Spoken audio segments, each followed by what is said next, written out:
అప్పుడు ఇంక రేపు వెళ్ళిపోతాడు అనంగా, ఆ రోజు రాత్రి ఒక కథని తను ఆ అబ్బాయితోటి పంచుకుంటుంది దాది. ఏంటా కథ అంటే కాశినికి సంబంధించినటువంటి కథ అనమాట. కాశినికి ఒకరోజు చాలా అనారోగ్యం అయిపోతుంది. ఎన్ని మందులేసినా తగ్గదనమాట. అంబ ఇంకేమీ చేయలేక కృష్ణుడికి ప్రేయర్ చేస్తూ ఉంటుందనమాట. ప్రార్థిస్తూ ఉంటుంది. తనకి ఎంతో ఆరాధ్య దైవం గదా! కృష్ణుడంటే అంబకి చాలా ఇష్టం. మనం ముందు చెప్పుకున్నాం. అలా కృష్ణుడికి ప్రేయర్ చేస్తూ ఉంటుంది. ఒక రాత్రి వేళప్పుడు ఇంటి డోర్ ఎవరో కొడతారు. సరే అని డోర్ తీయగానే ఒక వ్యక్తి నుంచొని ఉంటాడనమాట. ఎవరు మీరు అంటే, నేనిలా రుక్మిణి మాత కొన్ని రకాలైనటువంటి ఔషధ మూలికలు కలిపి ఇచ్చారు. మీకివ్వమని చెప్పారు అని చెప్పి అంటాడనమాట. అంటే సరే అని లోపలికి తీసుకెళ్తుంది. డైరెక్ట్‌గా కాశిని దగ్గరికి వెళ్ళాక కాశినిని చూసి అమ్మ మందు తయారు చేయాలంటే, అప్పుడు అంబ హెల్ప్ తోటి అతను మందు తయారు చేసి కాశినికి పట్టిస్తాడు. పట్టించిన తర్వాత ఒక గంట తర్వాత అతను అంటాడనమాట అంబతోటి, "మీరు రెస్ట్ తీసుకోండి. నేను చూస్తూ ఉంటాను" అని. అయితే అంబ "ఏం పర్వాలేదు" అని అంటూనే ముందు రోజంతా కూడా చాలా తను అలసట చెందింది. అంతకు ముందు రోజు రాత్రి కూడా తనకి నిద్ర లేదు కాబట్టి మెల్లగా నిద్రొచ్చేస్తుంది తనకి. అయితే కాశినికేమో ఈ మందు ప్రభావం వలన కొంచెం మగతగా ఉంటుందనమాట. అలా కళ్ళు తెరుస్తూ, కళ్ళు మూస్తూ ఉంటుంది. సరే తను ఒకానొక టైంలో తనలా కళ్ళు తెరిచి చూసినప్పుడు కాశిని, అక్కడ ఆ వ్యక్తి ధ్యాన స్థితిలో కూర్చొనుంటాడు. ఆ వ్యక్తి వెనకాల తనకి మాత కనిపిస్తారనమాట. మాత యొక్క ప్రెజెన్స్ అంటే మాత సూక్ష్మ శరీరం అని మనం అనుకోవచ్చు. అది కాశినికి కనపడుతుంది. సరే ఇది తను మగతగా ఉండి అట్లా కొద్దిగా గుర్తిస్తుంది. మళ్ళీ కళ్ళు మూసేసుకుంటుందనమాట. ఇక ఒక 2, 3 గంటలయిన తర్వాత తెల్లవారుజాము అయ్యేటప్పటికి పూర్తిగా తను కోలుకుంటుంది. నార్మల్ అవుతుంది. అప్పుడు అతను లేచి ధ్యానం నుంచి ఆ అమ్మాయిని బ్లెస్ చేసి అంటే ఆశీర్వదించి అంబకు కూడా చెప్పి ఇంక నేనెళ్ళొస్తాను అని చెప్పి అంబ నిద్రలోనే ఉంటుంది. కానీ అతను చెప్పేసి అతను వెళ్ళిపోతాడనమాట. పొద్దున్నే లేచి చూసేటప్పటికి అతను ఉండడు. అయితే అంబకి, కాశినికి అతని గురించినటువంటి సమాచారం ఏం తెలీదు. ఎవరో వచ్చారు, వెళ్ళిపోయారు అని అంతవరకే అర్థమవుతుంది. కానీ కాశినికి మాత్రం అనిపిస్తుంది అతను మామూలు వ్యక్తి కాదు అని. ఆ తర్వాత తను పాండవుల్ని చూసినప్పుడు గుర్తిస్తుంది అతను అర్జునుల వారు అని చెప్పి. మళ్ళీ మాతతో కన్ఫర్మేషన్ కోసం మాతని అడుగుతుంది. "ఆ రోజు నాకు జ్వరం వచ్చినప్పుడు, నాకు ఒంట్లో బాలేనప్పుడు మా ఇంటికి పంపించిన అతను ఆ యొక్క ధ్యాన స్థితిలో కూర్చున్న ఆ యొక్క మహానుభావుడు ఎవరు? అర్జునుల వారా?" అని చెప్పి కాశిని అడుగుతుంది. అప్పుడు మాత చెప్తారు అవును అని. ఆ విధంగా అంటే అర్జునుల వారు ఎంతటి అంకిత భావంతో ఉండేవారు మాతకి అంటే, వాళ్ళిద్దరి మధ్య అనుబంధము జగజ్జననికి బిడ్డకి మధ్యలో ఉన్నటువంటి ప్రేమ, అనురాగం అంతా కూడా అర్జునుల వారు కంప్లీట్ శరణాగతితో ఉండేవారు ఆ మాత పట్ల. ఆమె ఎక్కడికి వెళ్ళమంటే అక్కడికి, ఎందుకు, ఏంటి, ఎలా చేరాలి ఏముండదు. ఇంక మాత చెప్పారంటే అతను వెళ్ళిపోయేవాడనమాట. అతను అంత గొప్ప సంపూర్ణ శరణాగతి పొందినటువంటి గొప్ప యోధుడనమాట. అది ఇక్కడ చెప్తుందనమాట. దాది తన ఈ అబ్బాయి అరుణ్‌కి చెప్తుంది. ఇంకా దాది అంటుంది, "నాకిక్కడ ఆశ్చర్యమైన విషయం ఏంటో తెలుసా అరుణ్? తర్వాత వాళ్ళిద్దరూ మాట్లాడుకుంటారు. కాశిని వాళ్ళ అమ్మ అంబ. ఏమని అంటే, అంబకేమో తనకి నిద్రలో ఉన్నప్పుడు అతను ధ్యాన స్థితిలో ఉన్న అతని యొక్క ఎనకాల శ్రీకృష్ణుల వారు కనిపిస్తే, కాశినికేమో ఆ ధ్యాన స్థితిలో ఉన్న అర్జునుడి ఎనకాల మాత కనిపించారు. అంటే ఇప్పుడు ఆఫ్‌కోర్స్ వాళ్ళిద్దరూ ఒకరే అనుకో, వాళ్ళ శరీరాలు వేరు గాని ఉనికి ఒకటే. వాళ్ళిద్దరూ పరమాత్మ స్వరూపమే గదా! అయితే వీళ్ళకి ఎందుకు ఇలా కనిపించారో తెలుసా? అని చెప్పి అరుణ్‌ని అడుగుతుందనమాట. అరుణ్‌ని అడిగితే అప్పుడు "ఏమో తెలీదు" అంటాడు అరుణ్. అప్పుడు తనంటుంది, "హృదయంలో ఉన్నటువంటి జ్ఞానము ఏదైతే ఉందో అది మనకి అక్కడ రిఫ్లెక్షన్ అలా కనపడుతుంది. నీకు అది అంటే అంబకి ఆరాధ్య దైవం శ్రీకృష్ణ పరమాత్మ కాబట్టి అక్కడ శ్రీకృష్ణుల వారు కనిపించారు. కాశినికి తన హృదయ స్థానంలో మాతకి సంబంధించిన అనుభూతులున్నాయి గాబట్టి అక్కడ మాత కనిపించింది" అని చెప్పి అరుణ్‌కి చెప్తుంది. అంటే ఇదే హృదయం చూపించే జ్ఞానం అని చెప్పి అరుణ్‌కి బోధపడుతుందనమాట. దాది చెప్పినటువంటి ఈ కథ ద్వారా. ఆ! అప్పుడు చాలా కృతజ్ఞతగా, తనకి ఎంతో తృప్తిగా అరుణ్ కూడా అంటాడనమాట. నాకు నా యొక్క జీవితానికి సరిపడా ఎలా ఆరాధన చేస్తూ ఈ యొక్క ఉద్దేశ్యం, నా యొక్క లైఫ్ పర్పస్‌ని నేను ఫుల్‌ఫిల్ చేయాలో నాకు చెప్పావు దాది. చాలా సంతోషం, చాలా కృతజ్ఞుడిని అని చెప్పి అతను ఆమెకి కృతజ్ఞతలు చెప్తాడనమాట. ఆ తర్వాత ఇంక తను రేపొద్దున వెళ్ళిపోవాలి గాబట్టి దాది అంటారు, "నేను నీకు ఒక కర్రని ఇస్తున్నాను." అంటే మనకి చేతికి ఊత కర్ర అంటాం గదా! నడవడానికి హెల్ప్ చేసేది. అలాంటి కర్ర అనమాట అది. అది ఇస్తాను. ఇది నాకు నా తాతగారు ఈశాన్ దగ్గర నుంచి వచ్చింది. అది కాశీని కాశీని తయారు చేసిందనమాట. మా దాది తయారు చేసింది. కాబట్టి ఆ తర్వాత అది మా అమ్మ దగ్గరకొచ్చింది. మా అమ్మ నుంచి నాకొచ్చింది. కాబట్టి నేను నీకు అందజేస్తాను అని. అప్పుడు ఆ అబ్బాయి అంటాడు, "చాలా సంతోషం. కానీ నీకు ఇది అవసరం కదా దాది! మీరు నడవాలి కదా!" అంటాడు. అప్పుడు తనంటుంది, "ఇంక దీంతో అవసరం లేదు నాకు. నీ దగ్గర ఉండని. నీకవసరం లేదు. నువ్వు చక్కగా నడవగలవు. నీకు అంటే ఇది నా గుర్తుగా నేను నీకిస్తున్నాను. ఇది ఉంచుకో నీ దగ్గర" అని చెప్పి ఆ యొక్క కర్రని ఈ అబ్బాయికిస్తుందనమాట. అతనికి ఇష్టం లేకపోయినా అంటే తనకు కావాలి కదా ఆ ఉద్దేశంతోటి ఇష్టం లేకపోయినా ఒక రకంగా అదృష్టంగా భావిస్తూ దాన్ని తీసుకుంటాడనమాట తనతో పాటు. "ఓకేనా దాది తీసుకోనా? పర్లేదా?" అని 2, 3 సార్లు అడిగి, "నీకింక అవసరం లేదు కదా దీనితోటి" అంటే, "నాకింక అవసరం పడదు" అంటుంది దాది. అనేసి ఆ కర్రని ఆ అబ్బాయికి ఇచ్చేస్తుందనమాట. సరే, నాకసలు నిన్ను వదిలి వెళ్ళిపోవాలని లేదు. ఎందుకంటే నాకిక్కడ పూర్తిగా మాత యొక్క ప్రెజెన్స్‌ని నేను నా హృదయంలో అనుభూతి చెందుతున్నాను. చాలా కష్టంగా ఉంది ఇక్కడికి వెళ్ళడం అని చెప్పి ఆ అబ్బాయి అంటాడు. అప్పుడు ఆహ్, సరే నువ్వు అట్లా అనుకుంటే మరి ఎలాగా? నీవు చేయాల్సిన పని కూడా నీకుంది కదా! అయితే ఒకటి మాత్రం నువ్వు గుర్తుపెట్టుకో. నీ యొక్క మానసిక స్థితిని ఎప్పుడూ చెదరనీయకు. ఆ మానసిక శక్తిని కాన్సంట్రేషన్ పెంచుకోవాలి. ఆ యొక్క ఫోకస్‌ని నువ్వు అంటే ఏకాగ్ర దృష్టితోటి నీ పని మీద నువ్వు నా నిమగ్నం అవ్వు అని చెప్పి చాలా గట్టిగా ఆ అబ్బాయికి చెప్తుందనమాట. సరే దాది నీ మాటలు నేను ఎప్పటికీ మర్చిపోను. వాటిని నేను గుర్తుపెట్టుకుంటాను అని చెప్పి ఆమె దగ్గర సెలవు తీసుకొని తను మళ్ళీ మధురకి బయలుదేరతాడు మన అరుణ్.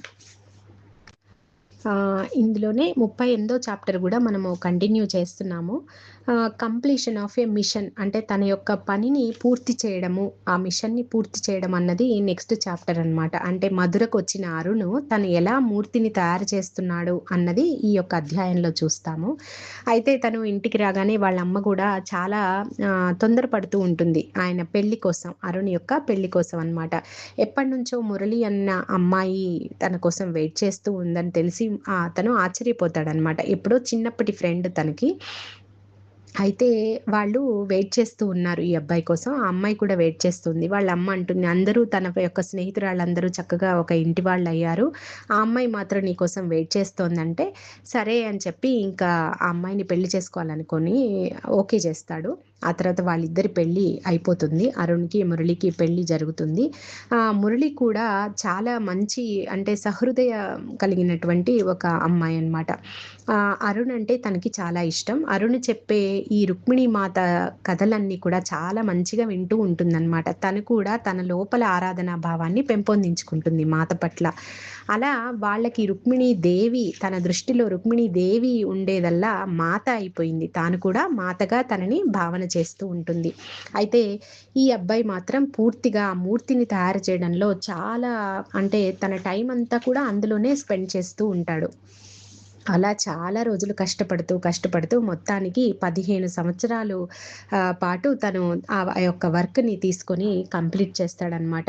అలా వాళ్ళిద్దరూ కలిసి ఫస్ట్ తాను ఏం చేసినా మురళికే చూపిస్తూ ఉంటాడు. మురళికి అరుణ్ ఏం చేసినా నచ్చుతూ ఉంటుంది. అంత కష్టపడి చేసిన తర్వాత ఫస్ట్ చూపించింది తన భార్యకే. అరుణ్ ఆ విధంగా తయారు చేసిన తర్వాత తన భార్యకి చూపిస్తే తను చాలా అద్భుతంగా, చాలా బావుందంటూ చాలా సంతోషిస్తుంది. "నువ్వెంత కష్టపడ్డావో దానికి తగిన ఫలితం చాలా అద్భుతంగా వచ్చింది. మాత చాలా బావున్నారు. ఆమె యొక్క ప్రెజెన్స్ చాలా ప్రస్ఫుటంగా ఈ మూర్తిలో కనిపిస్తోంది. మనం దీనిని ఎలాగైనా మందిరంలో ప్రతిష్ఠ చేసేలాగా మనం మాట్లాడదాము వాళ్ళతోటి" అని చెప్పి శిల్పులతోటి అని చెప్పి తనంటుంది. అయితే మురళి ఎలాగో చెప్తుంది ఇలాగే అని వాళ్ళ నాన్నగారిని పిలుస్తాడు. ఎందుకంటే ఆయన చాలా గొప్ప శిల్ప కళాకారుడు గాబట్టి వాళ్ళ నాన్నని పిలిచి కొంచెం టెన్షన్ పడుతూ ఉంటాడు. వాళ్ళ నాన్న ఒక సెకండ్ చూసి "చాలా అద్భుతంగా ఉంది అరుణ్. చాలా బాగా చేశావు" చెప్పావని మనము దీని గురించి ఇంకా పై అధికారులతో మాట్లాడదామని, అలా వాళ్ళు చాలా పై అధికారుల దాకా ఈ విషయాన్ని తీసుకెళ్ళి అలా ఆ పై అధికారులను ఒప్పించటానికే వాళ్ళకి 3, 4 సంవత్సరాలు పట్టిందంట. ఆ విధంగా మూర్తిని మన అరుణ్ కంప్లీట్ చేస్తాడనమాట. తను ఎన్నో సార్లు ఆ చుట్టూ తిరుగుతున్నప్పుడు అంటే ఆ యొక్క మందిర నిర్మాణం జరుగుతున్నప్పుడు అప్పటికి పునాదులవుతాయి. పిల్లర్స్ అవుతాయన్నమాట. ఆ పిల్లర్స్ మీద ఉన్నటువంటి చిన్న చిన్న కార్వింగ్స్ అవన్నీ చూసి ఈసారి తను పూర్తిగా అంటే సంతృప్తి అన్నమాట. ఆహా! నేను ఇందులో ఒక భాగస్వాముడినయ్యాను. నాకు అప్పచెప్పిన పనిని ఈ జన్మకి నేను తయారు చేయగలిగాను అన్న ఒక మంచి సంతృప్తితోటి అతనికి చాలా హృదయం నిండిపోతూ ఉంటుందన్నమాట. తను చాలా ఏకాగ్రతగా ఎన్నో గంటలు కష్టపడి ఈ 15 సంవత్సరాలు తన యొక్క పూర్తి ఏకాగ్రతని పెట్టి ఒక రకంగా మురళి కూడా తనకి చాలా బాగా సహకరిస్తుంది. తనకి 2, 3 మిస్‌క్యారేజెస్ అవుతాయి. తను కూడా చాలా పాపం కష్టపడుతుంది. మొత్తానికి ఇద్దరు కవల పిల్లలు, ఆడపిల్లలు పుడతారు. అందులో వాళ్ళని చూసుకుంటూ వాళ్ళ దాంట్లో ఎక్కువ టైం గడిపేస్తూ ఉంటుంది.